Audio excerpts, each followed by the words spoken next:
Voice of मीडियाच्या या राज्यस्तरीय प्रचंड अशा दर्जेदार अधिवेशनाला या विचार मंचावर उपस्थित असलेले या व्हॉइस ऑफ मीडियाचे प्रणेते संस्थापक आपले सगळ्यांचे लाडके मित्र आणि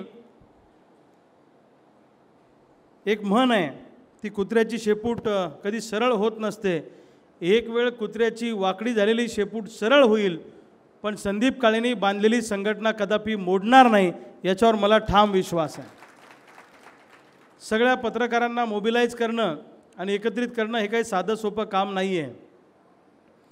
ते आपले सगळ्यांचे लाडके माननीय संदीप काळे साहेब, या विचार मंचावर उपस्थित असलेले राज्याचे अध्यक्ष, आमचे मित्र, मोठे बंधू, आमच्या जिल्ह्याचं भूषण माननीय अनिलजी मस्के साहेब जे राज्याचे अध्यक्ष आहेत, त्याचबरोबर या ठिकाणी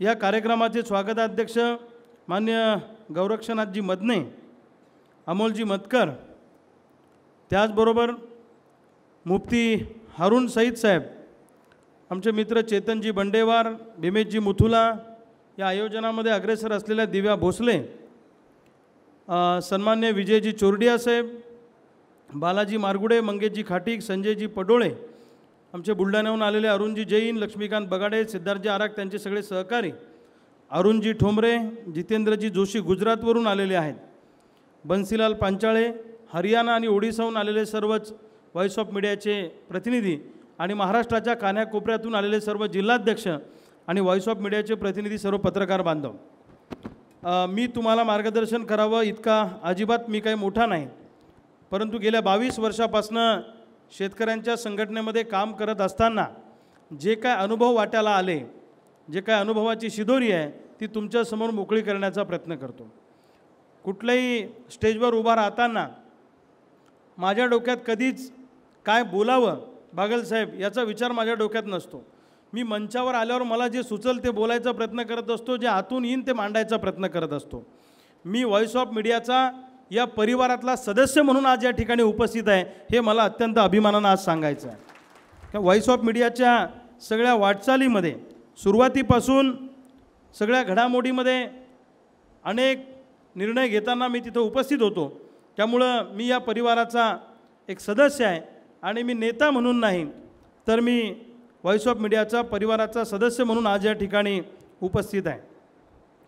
खरं तर एवढं मोठं अधिवेशन शिर्डीमध्ये होतं आहे, काल आम्हाला असं वाटलं होतं की 200-300 पत्रकार असतील, कारण तुमचं सारखं सुरू आहे ना, तुम्ही गॅपच देत नाही अजिबात।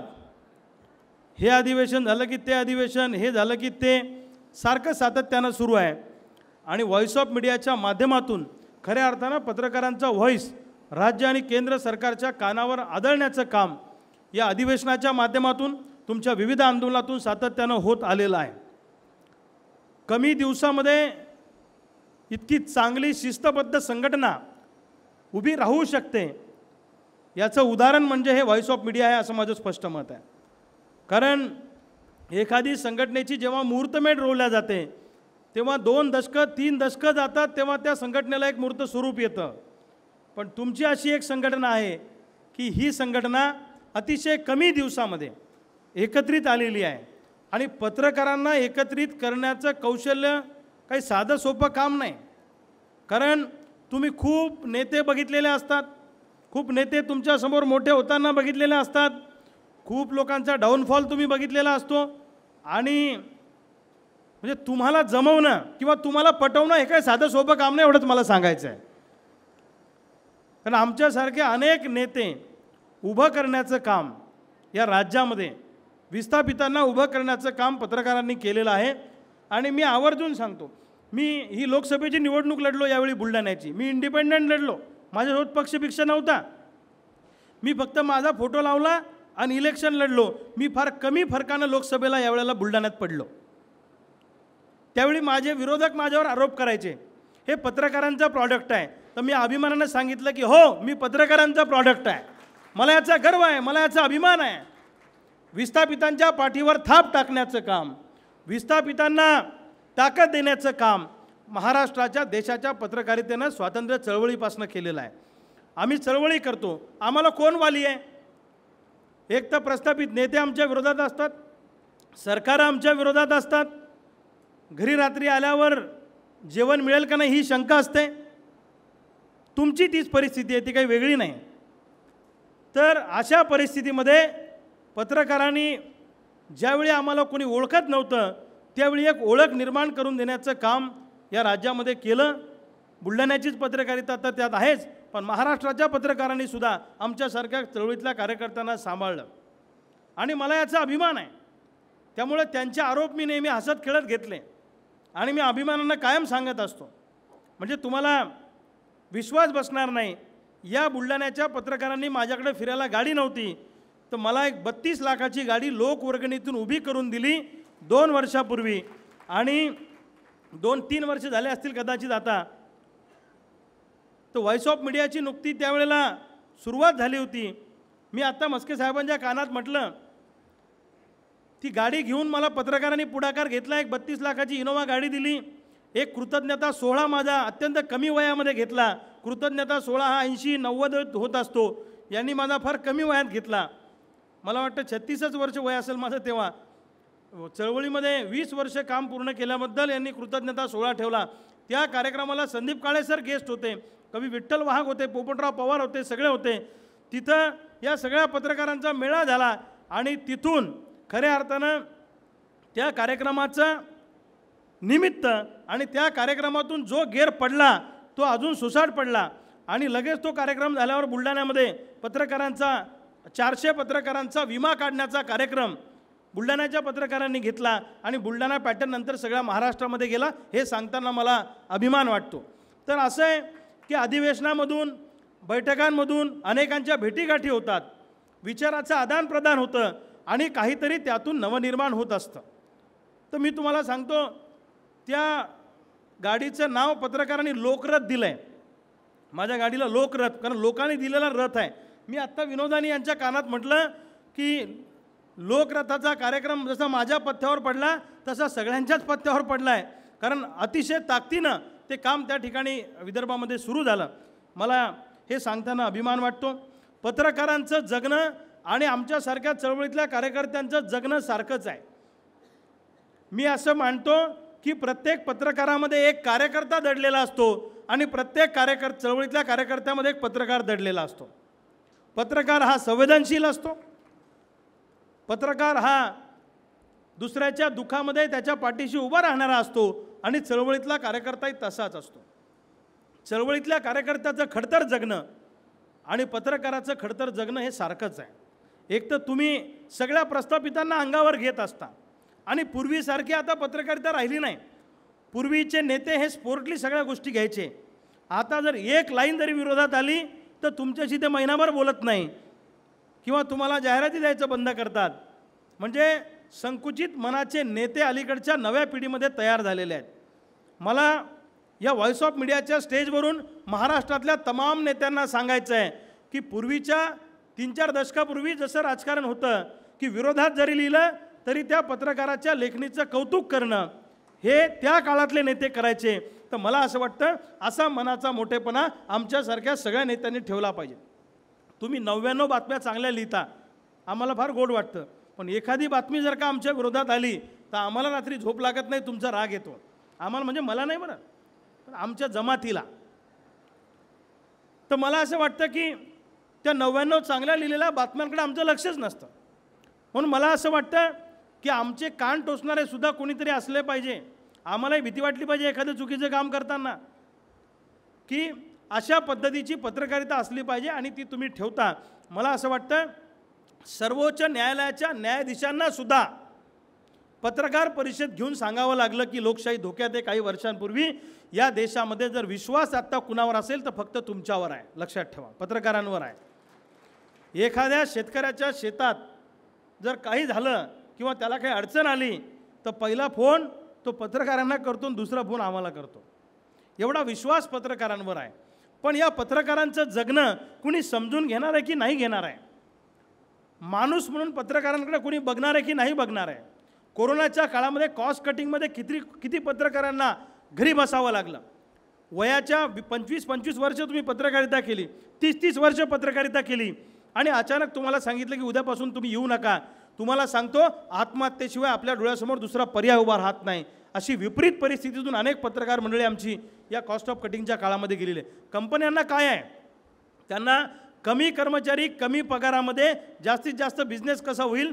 पण मला असं वाटतं अशी जर का मजबूत पत्रकारांची संघटना असली तर कोणत्याही मालकाची तुम्हाला उद्यापासून येऊ नको अशी म्हणायची हिंमत होणार नाही, कारण तुमची संघटना मजबूत आहे.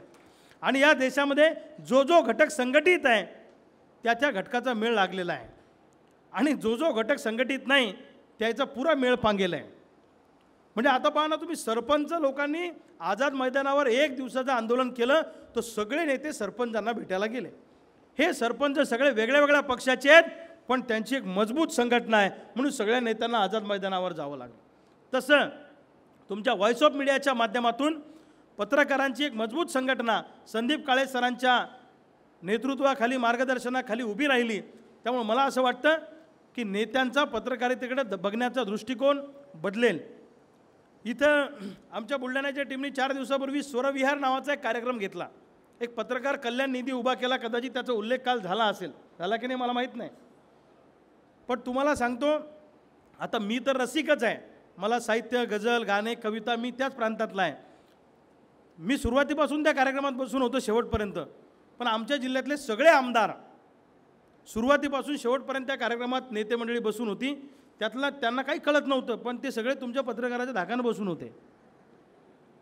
मी विनोदानं आमचे राधेश्याम चांडक भाईजी त्यांना कानात म्हटलं काय पत्रकारांचा धाक आहे, संगीतातलं काही कळत नसताना सुद्धा सगळे नेते बसून आहेत म्हटलं पहिल्यापासून. हा तुमचा ही तुमची युनिटी आहे. मी काय त्यांना कळत नाही असं मी म्हणणार नाही, पण पत्रकारांचा नैतिक दबाव जो आहे हा खूप महत्त्वाचा आहे.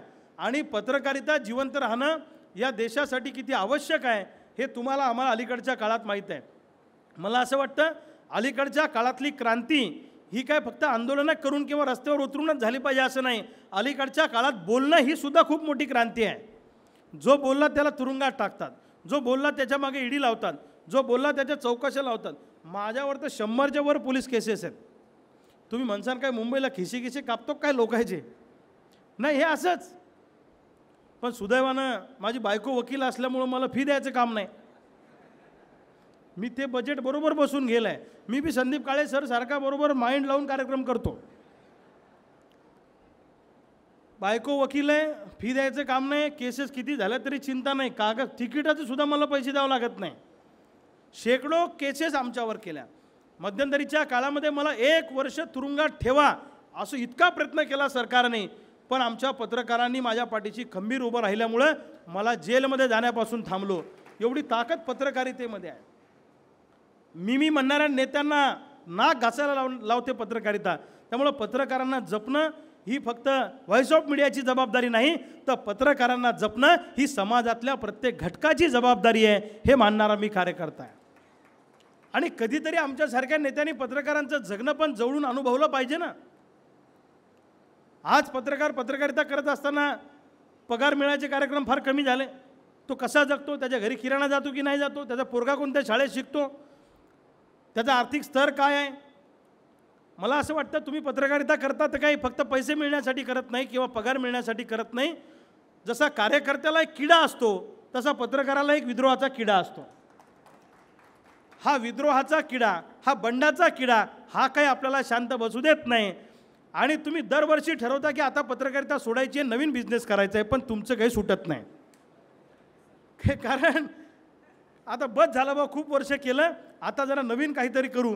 पण ते तुम्ही सोडू शकत नाही, कारण आपला पिंड, आपला स्थायी भाव हा विद्रोहाचा आहे, हा बंडाचा आहे, अन्यायाच्या विरुद्ध लढण्याचा आहे. त्यामुळे मला असं वाटतं की पत्रकारांना जपलं पाहिजे. आणि तुम्ही खूप शांततेच्या मार्गाने आंदोलनं करता, कारण तुम्हाला जरा काही मर्यादा आहेत पत्रकारांना. माझी आंदोलनात PhD झालेली आहे, त्यामुळं कधी काळी आंदोलनाच्या बाबतीत काही वाटलं तर जरा आमच्याशी पण चर्चा करत चला. कारण सरकारला कमी लोकांमध्ये कसं झुकवायचं याचं तंत्र माझ्याकडे आलेलं आहे. आणि कशा मागण्या मान्य करून घ्यायच्या हे बऱ्यापैकी आम्ही सरकारच्या छाताडावर बसून करतो. काहीच नाही. मी मागच्या वर्षी उपोषणाला बसलो, यांनी सांगितलं की रविकांत तुपकरला सोडू द्या, जाऊच नका. मी म्हटलं बरं ठीक आहे. आता 4-5 दिवस झाले, म्हणलं आपली तब्येत खराब झाली, मी उठलो 5,000 लोक घेऊन, मी म्हटलं मी मंत्रालयाचा ताबा घेणार आहे. सगळ्यांचे मला फोन, आम्ही चर्चेला तयार आहे, आम्ही चर्चा करतो, तुमचं काय म्हणणं आहे ते ऐकतो. लक्षात घ्या, नाक दाबल्याशिवाय ह्या अवलादी तोंड उघडत नाही. तुम्हाला जरा माझे शब्द अवघड वाटतील, पण या प्रस्थापित व्यवस्थेला हलवायचं असेल तर यांना गांधींचा मार्ग कळत नसला तर कधी कधी भगतसिंगाचा मार्गसुद्धा यांना सांगावा लागतो. आणि मला असं वाटतं, जसं बाकीचे लोक संपाचं हत्यार उपसतात, सहज माझ्या डोक्यात आलं, पत्रकार जर 8 दिवस संपावर गेले तर काय होईल. गंमत तर करून पहा, नुसतं म्हणून तर पहा. माझं काय म्हणणं, डसू नका पण फुसफुस तर करा. संदीप काळे सर, एकदा फक्त असं म्हणा की आम्ही सगळे पत्रकार संपावर जातो, नुसतं म्हणून तर पहा. सगळे मालक तुमचे पाय धरत येतील आणि सरकारमधले लोकसुद्धा तुमच्याशी चर्चा करतील. हे असं केल्याशिवाय हे होत नाही. कालही वाजल्या असतील ना शिट्ट्या लावणी असल्यामुळं. काय राव, तुम्ही काल बोलवलं नाही आम्हाला काळे सर, चांगल्या कार्यक्रमाला तुम्ही आम्हाला बोलवलं नाही. मी यांना म्हटलं मी काल येतो, नाही म्हटलं तुम्ही उद्या या. पण मला खूप आनंद वाटला की अशा अधिवेशनाला एवढ्या मोठ्या संख्येनं, म्हणजे काल तुमचा हॉल अपूर्ण राहिला आणि बाहेर खुर्च्या टाकाव्या लागल्या, एवढी तुडुंब गर्दी झाली. मला असं वाटतं की ही एक पोकळी तयार झालेली होती पत्रकारितेमध्ये संघटनेची, आणि या पत्रकारांचा आवाज बुलंद करण्यासाठी नियतीने ही जबाबदारी संदीप काळे सरांवर टाकलेली आहे आणि त्याच्यातनं हे सगळं झालेलं आहे. तर मला असं वाटतं आपण सगळे एकमेकांना जपूया. मी काही तुम्हाला सल्ला देण्या इतका मोठा नाही, पण मला एक सल्ला पत्रकारितेतल्या आपल्या काही लोकांना द्यायचा आहे की आपण एकमेकांबद्दल निगेटिव्ह बोलणं बंद केलं पाहिजे. हे सगळ्यात माझं स्पष्ट मत आहे. आपला प्रॉब्लेम काय करणार, तर 22 वर्ष मलाही याच्यामध्ये चळवळीत झाले, तर आपला प्रॉब्लेम काय, याचं काही खरं नाही, त्याचं काही खरं नाही, हा बोगस आहे, हा असं आहे. माझं म्हणणं आहे, हे नेते मंडळी सगळ्या युत्या आघाड्या करतात, ते आतमध्ये काही बोलत असतील, बाहेर एकमेकांच्या विरोधात बोलतात का. मग आपली संघटना अशी संघटना चालवतानाच एक सूत्रच आपण ठेवलं पाहिजे की आपल्या संघटनेचा कोणताही माणूस कसाही असेल त्याच्या विरोधात एक शब्दही गॉसिपिंग आपल्याकडून होता कामा नये, याची काळजी आपल्या प्रत्येक सदस्यांनी घेतली पाहिजे. म्हणजे उद्या आमच्यासारखा जर बोलायला लागला आणि तुम्ही जर का आम्हाला विरोध केला तर पुन्हा आमच्यासारखा कोणताही माणूस तुमच्या पत्रकाराच्या विरोधात बोलायची हिंमत करणार नाही. ही बारीक बारीक सूत्र संघटना चालवताना आपण, मला असं वाटतं, पाळली पाहिजे. हे सांगण्या इतका मी मोठा नाही, पण तरी पण सांगतो. आणि संघटना चालवताना विश्वास खूप महत्त्वाचा आहे. काय होतं की आपल्यामध्ये फूट पाडण्याचा प्रयत्न अनेक लोक करतात, कारण प्रस्थापित मंडळीला एकच काम आहे, कुठलीही संघटना असली की त्याच्यात फूट पाडायची, आपल्या नेत्याबद्दल वाईट साईट भरवायचं. अहो, आता मी निवडणुकीत उभा होतो, मला एवढ्या अफवांना सामोरं जावं लागलं की त्या खोडून काढता काढता माझ्या नाकात दम आला. अफवांचं पीक. त्यामुळं मला असं वाटतं की आपल्या नेत्याबद्दल, तो नेता जिल्हा पातळीवरचा असेल, तो विभागीय असेल, तो राज्य पातळीवरचा असेल किंवा राष्ट्रीय पातळीवरचा असेल, आपल्या नेतृत्वाबद्दल कुणी काही सांगितलं तर ते ऐकून घ्यायचं नाही, हे आपलं सगळ्यात पहिले ठरलं पाहिजे. कारण काय होतं, फूट पाडण्याचा प्रयत्न होतो, याने असं केलं, त्यांनी तसं केलं. मला असं वाटतं की या छोट्या मोठ्या गोष्टीकडे लक्ष न देता ही संघटना आपण मजबूत पद्धतीनं चालवली पाहिजे. संघटना चालवताना एकमेकांवरचा विश्वास आणि एकमेकांच्या सुखदुःखामध्ये धावून जाण्याची ताकद. आता काय होतं, ही संघटना मजबूत होण्याच्या अगोदर आपण जेव्हा एखाद्या प्रस्थापित नेत्यांच्या विरोधात लिहितो आणि तो नेता जर का गुंडागर्दी करणारा असला तर त्या पत्रकाराला मारहाण करतो, त्याला सगळ्या बाजूनं कोंडीत पकडण्याचा प्रयत्न करतो आणि मग तो पत्रकार हताश होतो. तो भविष्यात कुणाच्या विरोधात लिहायची हिंमत करत नाही. पण मी अमुक नेत्याच्या विरोधात लिहिल्यावर व्हॉइस ऑफ मीडियासारखी संघटना माझ्या पाठीशी खंबीर उभी आहे, ही भावना जर का त्याच्या पाठीशी असली तर तो कुणालाही अंगावर घेऊ शकतो. त्यामुळं मला असं वाटतं की संघटना असणं खूप महत्त्वाचं आहे. अहो, पोलीस पाटलाची संघटना आहे राव, या अंगणवाडीच्या बायकांची संघटना आहे. हो ना, माझी बायको तर कधी कधी मला म्हणते का, आता तू शेतकऱ्याचा नाद सोड, तू अंगणवाडीच्या बायाची संघटना काढ. हो ना, त्या महिला आल्या तर 100 रुपये बी देतात ना, मोर्चाला आल्या की ते 100 रुपये बी देतात, मोर्चात बी येतात. आमचं शेतकऱ्याचं उलटं आहे, आम्ही त्यांच्यासाठी कितीही करा ते मजबूत पद्धतीने आमच्यासोबत येत नाही. हे आमचं असं आहे की बरंच बरं आहे. आता ते तुम्हाला काय सांगावं, मध्येच कुणीतरी जातीवादी गिदाडा गिरट्या घालतात, जातीच्या संघटनेत मात्र लोक अग्रेसर असतात, धर्माच्या संघटनेत अग्रेसर असतात, पण आम्ही आर्थिक प्रश्नावर हक्कासाठी काम करतो, मग आम्हाला खूप त्रास होतो या सगळ्या गोष्टींचा. त्यामुळं मला असं वाटतं की या सगळ्या गोष्टींचा भविष्यातले धोके ओळखून आपण सगळ्यांनी काम केलं पाहिजे. आणि व्हॉइस ऑफ मीडियाच्या माध्यमातून काय होणार आहे, तर मला असं वाटतं ज्यांच्यामध्ये एक फिलॉसॉफर असं म्हणतो की सामान्य माणसाच्या दृष्टीनं मृत्यू हा आयुष्याचा शेवट आहे, पण हे खरं नाही. मग खरं काय आहे? तुमच्यातली प्रतिभा, तुमच्यातली क्षमता, तुमच्यातलं अंगभूत कौशल्य याचा वापर न होणं अथवा ते गंजत ठेवणं हे मृत्यूपेक्षाही भयानक आहे. डिप्रेशन नावाचा प्रकार काय आहे? म्हणून या व्हॉइस ऑफ मीडियाच्या माध्यमातून ज्याच्यामध्ये ज्या प्रतिभा असतील, ज्या क्षमता असतील, त्याला फुलवण्याचं कामसुद्धा या ठिकाणी होतं आहे.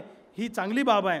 आणि ज्याच्यामध्ये ज्या काही प्रतिभा आणि क्षमता आहेत अशा लोकांनी आपल्या क्षमता ओळखून समाजासाठी त्याचा उपयोग केला पाहिजे. जसं आमच्या संदीप काळे सरांनी स्वतःतली क्षमता ओळखली आणि आपलं सगळं लाईफ पत्रकारितेला डेडिकेट केलं. हे काही साधं सोपं काम नाही आहे, लक्षात ठेवा. त्यांची बायको त्यांना विचारत असेल ना, हे बोंबला धंदा कुठलो काय? पण एखाद्या ध्येयाने किंवा एखादा माणूस एखाद्या विषयासाठी जेव्हा लाईफ डेडिकेट करतो तेव्हा त्याच माणसाचा इतिहास होत असतो. जगतात तर सगळेच जगतात. संदीप काळेंच्या घरी प्रॉपर्टी किती आहे हे कोणी विचारत नाही. संदीप काळे किती सुंदर दिसतात हे कोणी विचारत नाही. संदीप काळेंचं लग्न झालं आहे की नाही हे कोणी विचारत नाही. त्यांना मुलं बाळं किती हे कोणी विचारत नाही.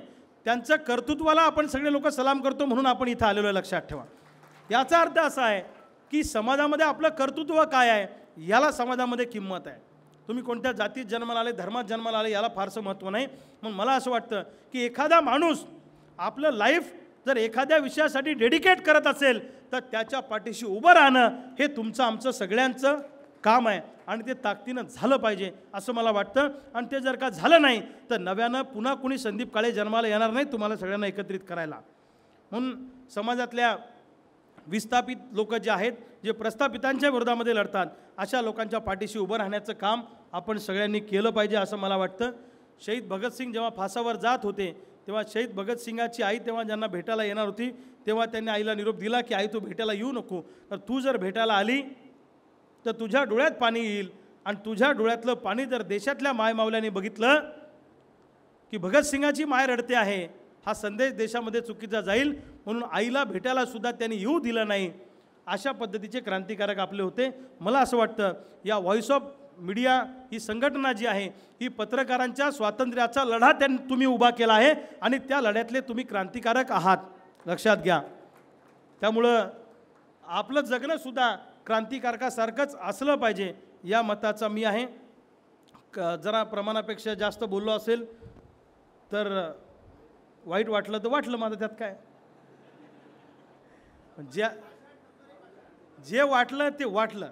आमचं कसं आहे, आमचं उधळं आहे. आमच्या विदर्भातल्या भाषेत उधळं घेणं म्हणतात. आम्ही काही रोजान काम करत नाही, एकदा गुत्त घेतलं की पुरंच घेतो आहे आम्ही. त्यामुळं मला तुम्हाला सगळ्यांना भेटून छान वाटलं. आपण सगळे मिळून सोबत काम करू. आणि तुम्ही पत्रकार फक्त एकटे नाही. परवा दिवशी बुलढाण्याला त्या कलकत्त्याच्या डॉक्टर भगिनीवर बलात्कार झाला तर आमचे सगळे बुलढाण्यातले डॉक्टर एकत्र आले आणि त्यांनी निषेध केला. आम्ही पण गेलो, सगळे डॉक्टर दिसत होते. तर मी बोलताना एक शब्द तिथे वापरला. मी म्हटलं कलकत्त्याच्या डॉक्टर भगिनीवर बलात्कार झाला, आपण सगळे डॉक्टर निषेध करायला आलो, ही गोष्ट बरोबर आहे आणि त्याचा निषेध आहे. पण डॉक्टरवर बलात्कार झाला की डॉक्टर नाही यायचं, पत्रकारावर संकट आलं की पत्रकारांनी यायचं, हे वर्गीकरण का करता? माझं म्हणणं आहे की पत्रकारावर संकट आलं तर आमच्यासारख्या सगळ्या शेतकऱ्यांनी तुमच्या पाठीशी उभं राहिलं पाहिजे, समाजातल्या सगळ्या घटकांनी उभं राहिलं पाहिजे. वर्गीकरण कशाला? मग दुर्दैव आहे, बलात्कार दिल्लीत झाला तरच तो बलात्कार होतो, तो गल्लीत झाला तर तो बलात्कार होत नाही. हे या देशाचं दुर्दैव आहे. आम्ही शेतकरी दिवसाला 10 मरतो, रोज मरे त्याला कोण रडे अशी आमची अवस्था आहे. म्हणजे तुम्ही आता शेतकरी आत्महत्येच्या बातम्या छापता पण लोक आता वाचायला सुद्धा तयार नाही, कारण लोक रोजच मरतात. माझं म्हणणं आहे की जी अवस्था शेतकऱ्यांवर आलेली आहे ती अवस्था पत्रकारांवर भविष्य काळात येऊ नये याच्यासाठी संघटना मजबूत केली पाहिजे आणि एकमेकाला ताकद दिली पाहिजे. आयुष्याचं सूत्र काय आहे? आपल्या मृत्यूनंतर, आपला जेव्हा मृत्यू होतो ना, आपल्या मृत्यूनंतर पहिली बातमी जेव्हा समोरच्याच्या कानावर जाते आणि मृत्यूची बातमी कानावर गेल्यावर पहिली प्रतिक्रिया जी उमटते ती खरी श्रद्धांजली असते. बाकी हॉलमधल्या श्रद्धांजल्या खोट्या असतात, असं माझं म्हणणं आहे. की अमुक अमुक माणूस गेला, अरे अरे वाईट झालं, 2 दिवस आमच्याकडे चुली पेटल्या नाही, समजून घ्या त्याने आयुष्यात चांगलं काम केलं. अमुक अमुक माणूस गेला, तो होता जिवंत अजून, बरं झालं तू गेला, लय काड्या करत होता, समजून घ्या त्यानं आयुष्यात काड्या घालायचे आणि बोटं घालायचे धंदे केलेले आहेत. म्हणून आपल्या मृत्यूनंतर आपला आदर्श पुढच्या 4 पिढ्यांनी घेतला पाहिजे, इतकं नैतिकदृष्ट्या आपलं जगणं समाजामध्ये असलं पाहिजे, या मताचा मी आहे. मला सगळे नेते म्हणतात, काय राव तुम्ही पैसे खात नाही, भ्रष्टाचार करत नाही, बाकी नेत्यांसारखं तुम्ही करत नाही, आता किती दिवस असं करता. हे तुमचे पत्रकार मंडळी पण मला नेहमी म्हणतात की आता जरा सेटल हो बाबा, तुला किती दिवस सांभाळायचं आम्ही सगळ्यांनी. पण मी त्यांना म्हणत असतो, या सगळ्या, मी जर त्यांच्यासारखा भ्रष्टाचारी झालो तर आमची काय ओळख राहणार आहे. या सगळ्या बरबटलेल्या युगामध्ये, या सगळ्या अंधकारमय युगामध्ये एक पंथी घेऊन आम्ही निघालेलो आहे. आणि मला असं वाटतं की प्रत्येक जण इमानदार माणूस शोधतो. एखाद्या मालकाला जर का संपादक शोधायचा आहे तर तो 10 वेळा विचार करून शोधतो की हा इमानदार असला. शोधायचा असला तर आपण म्हणतो इमानदार असला पाहिजे. याचा अर्थ इमानदारीला समाजामध्ये किंमत आहे, प्रामाणिकपणाला समाजामध्ये किंमत आहे. गांधीजींची तत्व आजही समाजामध्ये गांधीजी जिवंत आहेत. सत्य, अहिंसा, प्रेम. एखादा माणूस, आपण मोबाईलवर असतो, तो विचारतो आपल्याला कुठं आहे, आपण असतो शिर्डीला, आपण सांगतो मी पुण्याला आहे, आणि त्याला कळतं आज शिर्डीत भाषण करतोय, सांगतोय पुण्याला आहे, त्याला वाईट वाटतंय आपण खोटं बोललो, सत्याचा विषय. पण जेव्हा आपण एखाद्याला फोन करतो आणि तो अमक्या ठिकाणी आपल्याला कळतं आणि तो खोटं बोलतो, तेव्हा आपल्याला वाईट वाटतं. सत्य पाहिजे, पण त्याची अपेक्षा आम्हाला दुसऱ्याकडून आहे, स्वतःकडून नाही. अहिंसा. माझ्या मित्रावर कुणी हात घातला तर मी त्याचं थोबाड फोडतो. माझ्या बहिणीकडे कुणी वाकड्या नजरेने बघितलं तर मी त्याचे दात पाडतो. पण मी जर एखाद्याच्या बहिणीकडे वाकड्या नजरेने बघितलं आणि त्यांनी जर माझे दात पाडले तर मला वाईट वाटतं. अहिंसा पाहिजे, पण माझ्याकडून नाही, त्याच्याकडून पाहिजे. प्रेम. इतरांनी माझ्यावर करावं, मी मात्र करणार नाही. समोरच्यानी माझ्यावर भरभरून प्रेम करावं, हे गिव्ह अँड टेक आहे. तुम्ही प्रेम केलं, तुमची आपुलकी मला निर्माण झाली तर मी करणार, पण तुम्हीच माझ्यावर प्रेम करावं. पत्रकारांनीच राजकारणावर प्रेम करावं, आम्ही राजकारणी तुमच्यावर प्रेम करणार नाही, आम्ही सोयीसोयीनं वागणार, चालणार नाही. ह्या ज्या गोष्टी आहेत, मला असं वाटतं गांधीजींची जी काही तत्त्व आहेत ही आपण प्रत्येकानं स्वतः अवलंबली पाहिजे, या मताचा मी आहे. आणि खूप जास्त तत्त्वज्ञान दिल्यासारखं होईल, पण मला मोकळेपणाने तुमच्याशी बोला असं वाटलं. आणि पत्रकारांनी निर्भीडपणे पत्रकारिता केलीच पाहिजे. निर्भीडपणे पत्रकारिता करणाऱ्या आणि कोणत्याही राजकारणाला किंवा व्यवस्थेला न जुमानणाऱ्या पत्रकाराच्या पायाशी अनेक नेते लोळण घेताना येतात, हे मी बघितलेलं आहे. पण दुर्दैव असं आहे, ज्या पत्रकारांची लेखणी अतिशय सुंदर आहे, अतिशय ताकदीची आहे, सगळे पत्रकार त्यांच्या लेखणीला घाबरतात. हे तुम्हीच जर त्याच्या घरी जाऊन बसले तर काय तुमचा धाक राहील. मला असं वाटतं तुमच्या ऑफिसमध्ये प्रत्येक राजकारणी आला पाहिजे आपल्याकडं, की साहेब जरा लक्ष राहू द्या, आणि त्या राजकारणाला धाक वाटला पाहिजे. तुमची पत्रकारिता आहे म्हणून राजकारणाला धाक आहे. एका वाक्याने आरार पाडल्यानं राजीनामा द्यायला लावला होता ना. बड़े काय छोटे छोटे शहरों में काय बड़े बड़े शहरों में छोटी छोटी बातें होती है, 2-4 लाईन गेले घरी, विलासराव गेले घरी. म्हणजे पत्रकारितेमध्ये काय ताकद आहे. त्यामुळं थोडंफार इकडे तिकडे होत असेल, पण त्यातल्या त्यात चांगलं शोधण्याचा प्रयत्न आपण करू असं मला वाटतं. एकमेकांना ताकद देऊ, एकमेकांच्या पाठीशी उभे राहू. तुम्ही पत्रकार फक्त पत्रकारांपुरते मर्यादित नाही, तर आम्हीसुद्धा तुमच्या पाठीशी खंबीरपणे ताकदीने उभे आहोत. जेव्हा तुमच्यावर संकट येईल किंवा जेव्हा तुम्ही आवाज द्याल, आज मी एकटा आलो, उद्या सांगा 10,000 शेतकरी घेऊन यायचे का 20,000 शेतकरी घेऊन यायचे, तुमच्या पाठीशी आम्ही खंबीरपणे त्या ठिकाणी उभं राहू. हा शब्द आम्ही तुम्हाला या निमित्तानं देतो. आणि तुम्हाला एक आवाहन करतो की चळवळीत काम करणाऱ्या, वेगळ्या वेगळ्या चळवळीत काम करणाऱ्या कार्यकर्त्याच्या पाठीशी तुम्ही उभे राहताच, पण भविष्यातही ताकदीनं उभे राहा, कारण चळवळी संपत चाललेल्या आहे. कुणी चळवळी आता करत नाही. आमच्यासारखे बोटावर मोजण्यात की वेगळ्या वेगळ्या विभागातले काही लोक सोडले तर चळवळी फार कुणी करत नाही.